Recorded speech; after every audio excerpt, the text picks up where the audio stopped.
Feel some of the impacts here. Gusty winds out at the beachfront and tidal storm surge will certainly still be a concern here over the next several hours and really throughout the remainder of this evening tonight. So here's just a quick live look for you at the St. Johns River there at Fort Caroline. You can see the water certainly coming up pretty high up there along the banks. A lot of folks along the St. Johns River, yes, you are going to see that river come up as high tide rolls on in. You have freshwater rainfall also feeding into some of these rivers as well. We are not expecting widespread businesses and homes to be impacted though, so that is the good news. Now, if you have a backyard that can typically flood during some of the high tides, don't be surprised if you do see that here this afternoon and this evening. And it could also be a concern as well over the next couple of days as water continues to feed in from the St. Johns River watershed northward up towards Jacksonville and eventually out to sea. So we'll kind of break that all down here throughout the next couple of minutes, but really a very strong storm that came ashore last evening. Wind gusts for most of us across the First Coast from I-95 west, let's say, weren't probably as bad as what we experienced with Helene. Now, if you live east of I-95 and you lived a little bit further south, so that's really St. Augustine, the southern half of St. Johns County, Flagler County, and portions of Putnam County, really the eastern half, you saw some pretty significant wind gusts, 60, 65 miles per hour, but much worse well off to our west. The Gulf Coast, as the storm made landfall last night, Venice, just south of Sarasota, had a peak wind gust of 107 miles per hour. Sarasota and Tampa both seeing 90, 95, 100 mile per hour wind gusts. And then just off to our south, down there at the Super Speedway, Daytona Beach, 76 mile per hour gust. So we were kind of right on the fringe, right on the edge of a very narrow band of really strong winds feeding into that center of circulation from Hurricane Milton. So that caused widespread damage across a large portion of Old Tampa Bay, St. Petersburg, Clearwater, the Sarasota area. And we're gonna have some live video from that as well. So as we're taking a look at this, I also wanna bring in my friend and colleague, Anthony Austin. He's here to kind of break down some of what we're seeing here. This is Tropicana Field. I believe this is where the Rays play in Tampa Bay. You can see all the cots lined up down there on the field.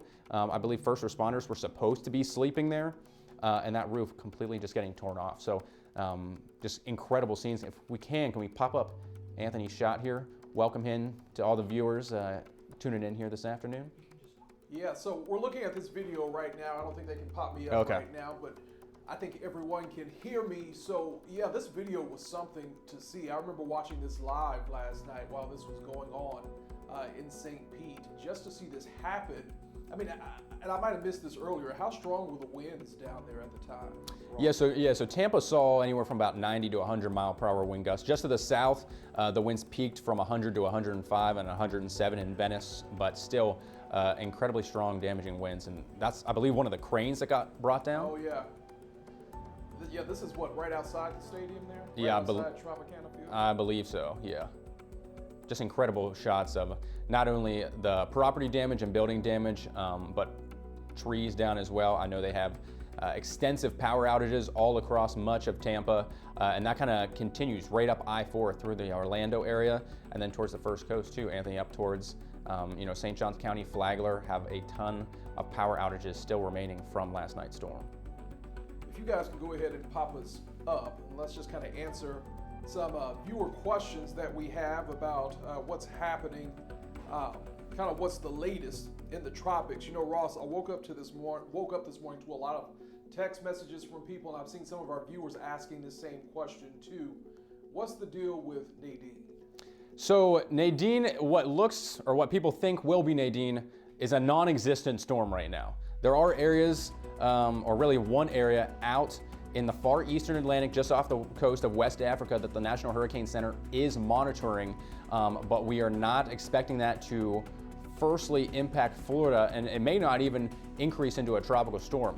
Based off of what some of those images that have been circulating around on social media and online, it really does appear like it could be an old track from Hurricane Helene just 2 weeks ago that someone kind of copied and pasted onto the map to try to make it look like we're going to have another storm. Now, I will say Any long-range model that you look at, whether that's the American model, the European model, any of them, once you get past 7 days in the model run, you're talking 7, 10, 14 days, nearly all of them could potentially show, some sort of tropical system, tropical cyclone trying to develop.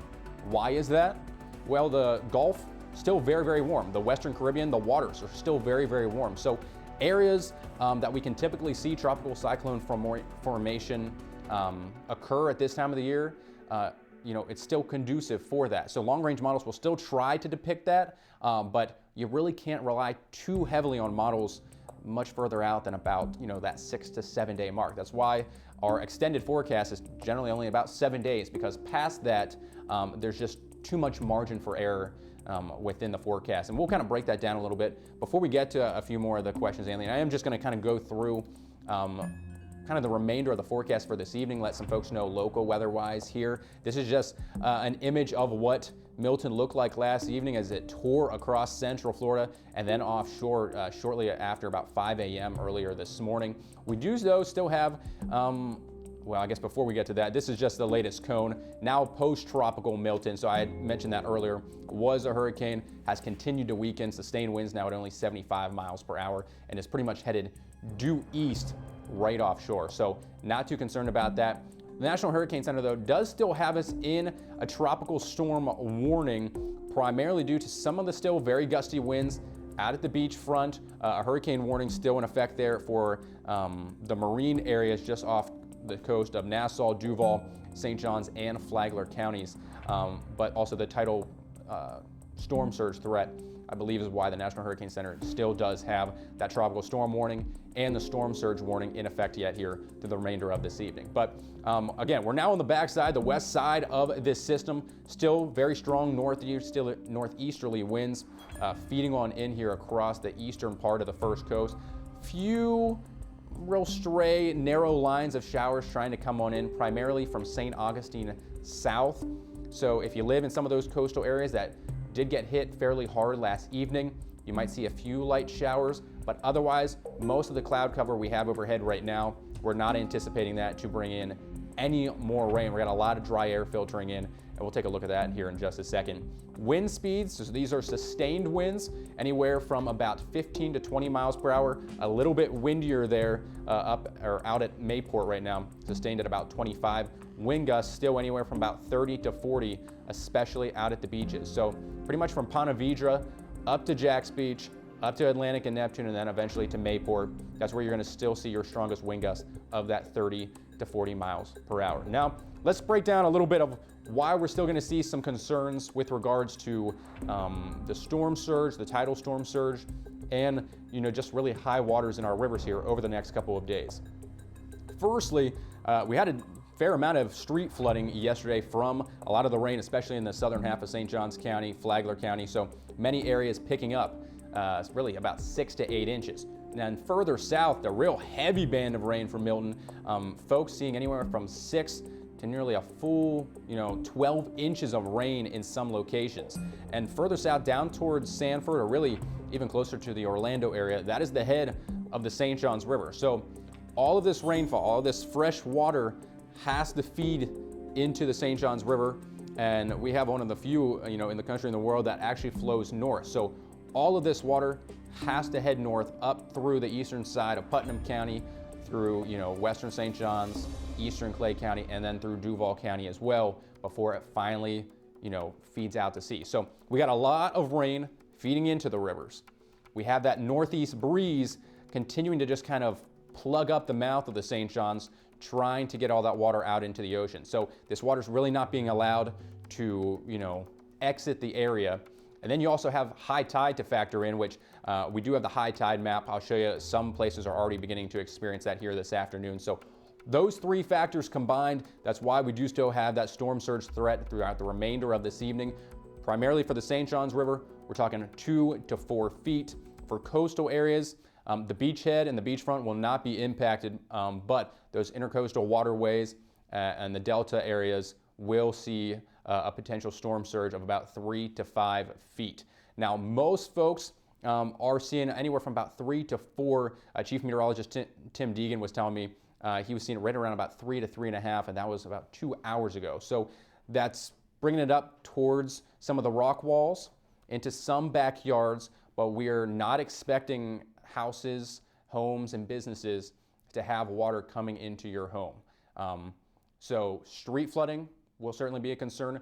Drainage, not going to be able to expel much of that water, so that will potentially back up into the streets. That's why you could see some street flooding as the high tide rolls on in. But again, we're not expecting widespread storm surge getting into homes and businesses. I just want to stress that. So here is a look at some of the high tides today. So St. Augustine experiencing that right now. Fernandina Beach about to in just a couple of minutes.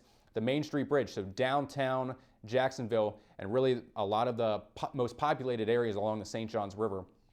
High tide primarily between about 3 and 5 o'clock. That's when you're going to see the worst of the water rising up in a potential surge there. And then further south down the St. Johns River for, Putnam County, Palatka, Willaca, that's going to be likely after 9 o'clock, really between about 9 and 11 p.m. is when we could see, those highest waters for some of those areas. Now, here's kind of a different way to look at Milton. On the backside, again, we've got all of this dry air. That is really what has torn Milton apart, not nearly giving it nearly enough fuel to continue to keep up its head of steam. So conditions will continue to gradually improve across the First Coast over the next couple of days. We do have a lot more sunshine in the forecast coming up in just a few. The winds will stick around through the overnight period, still be a little bit breezy for your Friday tomorrow as well. But by the weekend, things are going to clear out. And then this is really the graphic I wanted to pull up with regards to Anthony's question much earlier about those images circulating around with a potential tropical storm Nadine headed towards Florida. That is false. That's just misinformation that people are putting out there on social media, online. Milton heading off to sea. Hurricane Leslie, still a Category 1 storm. That's recurving out into the North Atlantic. And I had mentioned one area with a very low chance of formation just off the coast of West Africa, also likely would recurve out to sea. Not expecting anything from that. So at least for the next 7 days, nothing is expected to form that could potentially impact Florida or the First Coast, Anthony. All right, so Ross, that was actually the most popular question right now that I'm looking at in the live chat. Ashley wanted to know if it was true that Florida could have another hurricane next week. So you just answered that for us. Thank you for breaking that down for us and also talking about Nadine, which, as you mentioned, that's false information that people are just kind of putting out there right now. So always trust the meteorologists. Ross and our other weather team members, they went to college to study this. They're a lot smarter than even me about Oh, and he admits it. And he admits how it. to explain all of this. They know a lot of math and science. All right, Ross. So last night I drove home a little after 1 a.m. After our shift ended. I was trying to hopefully beat the worst of the weather. And when I got into St. Johns County, the wind wasn't too bad, but I will tell you, I had some blinding rain out there and safely made it home. But I say that because the wind, to me, at my house, it seemed like it was less than it was during Helene, from what I remember in St. Johns County. But Kathy, she wanted to know what was the highest gust overnight? For St. Johns County? I think she's just asking in general. Do you have an idea about the highest gust? For the First Coast, it would be somewhere between 60 and 70. I don't have that exact number. Again, okay. Daytona Beach saw 76 mile per hour gusts. But you're right. When Helene, came ashore across the Panhandle, Mayport saw wind gusts upwards of 80, 81 miles per hour. A lot of places right along the beaches saw 70 to 80, almost 85 mile per hour gusts. Thankfully, that was not the case last night. We did not experience the worst of it. Now, just off to our south, saw some of those stronger wind gusts, but only a few isolated locations really saw those severe damaging wind gusts, which is going to be 60 miles per hour or greater. Yeah, and Kathy just replied in the chat, Jacksonville. That's what she was curious about. That's where she kind of wanted to focus on.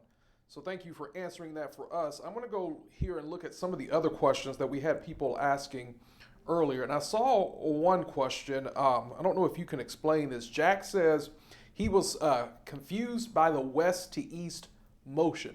That seemed odd to him.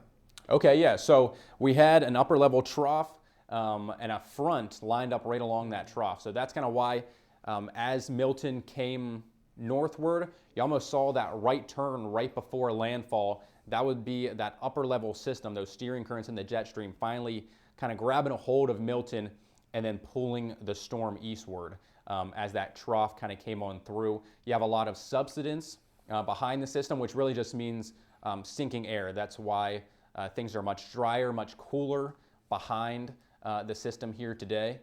So yeah, we had an upper level system sweeping on through that was kind of situated west to east. That's why as soon as Milton came north and got picked up by that, it got drugged straight across central Florida. Okay, and Donna, she wanted to know why the Gulf Stream prevents Milton from coming back towards the U.S. Did you discuss that? Well, the Gulf Stream is really just the ocean currents themselves. Okay. So those just go, they kind of parallel the coastline of the United States. The front and that upper level system and jet stream is what's continuing to pull Milton eastward. So there is no chance. I know there were some questions last night about could it recurve, could it loop back around and hit us? Right. It is not. It's pretty much booking it to the east, and we can thankfully now just kind of wave goodbye to Milton as it continues on its way now. That's right. Wave goodbye. All right, if any of you have any more questions, feel free to put it in the chat, and I'll be sure to ask Ross. Another question I saw on our Facebook page, have you heard of let me find this comment again. This is from Andrea, the formation of a sting jet? A sting jet? Yeah, I've never heard okay, of me either. I've never heard of that terminology. She said, I would like more information on the formation of a sting jet from a hurricane. Until Milton, many of us had never heard of this phenomenon. I have also never heard of that. Me either. In my years of schooling and my experience forecasting, I've never heard of a sting Don, I'm sorry, jet. I haven't heard of that either. Now you can get jet streaks, which are stronger portions within the jet stream itself. That's typically where a lot of your low pressure systems and storm systems can develop underneath and ride right along. So when we're looking in the upper levels of the atmosphere, you look for some of those jet streaks for storms to develop underneath them at the surface. But a sting jet, I can't say I've heard of that before. No, not at all. I have to agree. Kathy just wrote, she says, I think I can speak for everyone. We're all experiencing hurricane fatigue. Yes. And I was like, we definitely are. We are all in agreement with you, Kathy. Ross, can you talk about, we have Barbara who is watching, well, I'm not sure if she's in the Winter Haven area or she has family down there in Central Florida. Any damage? She just kind of wants to know some Yeah, image she just or wants some to info. know about Winter Haven. So they picked up a lot of rain, anywhere from about 6 to 8 inches. I think some areas around there did see localized amounts of about 10. So they picked up a lot of rain. Wind gusts were not as bad as those folks who saw it in the Tampa area. Most were anywhere from about 50 to 65 miles per hour for much of the Orlando and kind of Winter Haven area and things like that. So there are some power outages down there in Orange County and the Orlando area, but for the most part, the worst of the storm, thankfully, was just prior to that. So they received some isolated damage, but not necessarily the worst of the storm. There was a flash flood emergency, for example, last night in Old Tampa Bay and St. Petersburg. They picked up 17 inches of rain in just a few hours down there. Then on top of that, they had storm surge, 90 to 100 mile per hour wind gusts. So it's bad, but be thankful that it wasn't worse. All right, Ross, so I don't have any questions right now, but maybe just kind of end things here and just kind of give us maybe the top 3 things we need to know as we go into the night and get closer to the weekend. Yeah, so I would say, firstly, high tide is beginning at the beaches right now. That will just be gradually later the further inland you go. So intercoastal areas out at the beachhead are beginning to see some of those tidal storm surge effects. This is not rainfall flooding storm surge or anything like that, or really just the storm winds causing the storm surge. This is all tidal. So high tide, you're going to see the water come up primarily due to the northeast wind we have continued to see here over the past 48 hours and the fresh water feeding into some of those rivers.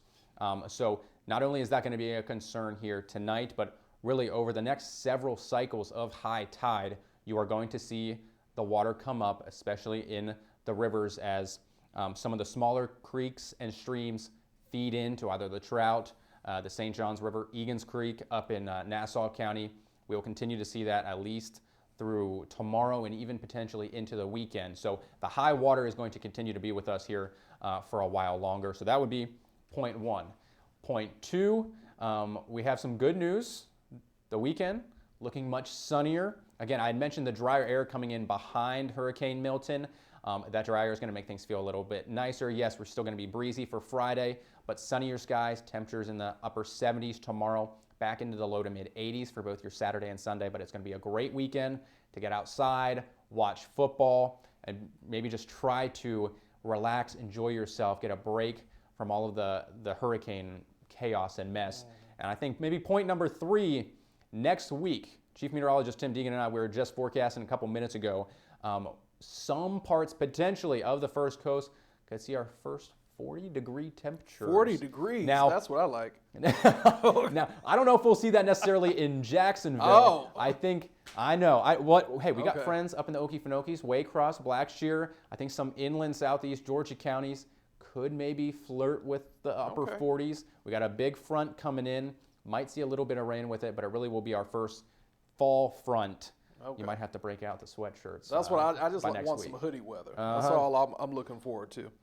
All right, Ross, thank you. Excellent job as always. I'm just looking at, we have Miss J who just joined. She wanted to know about Nadine. Once again, Miss J, just to let you know, that's false information right now. So what you see on the screen, that's all that we're watching in the tropics. And there's nothing coming toward Florida. No. Anytime soon. Because if there is, we'll be the first ones to let you know. That will come from a verified First Coast News source, myself, any of our meteorologists here, or any, even Anthony, our junior meteorologist over there. In training. Yeah. All right, Ross, thank you. I think we're going to go ahead and wrap it up. Be sure to join us for First Coast News at 5 on NBC 12 and ABC 25. We'll also be streaming here on First Coast News Plus.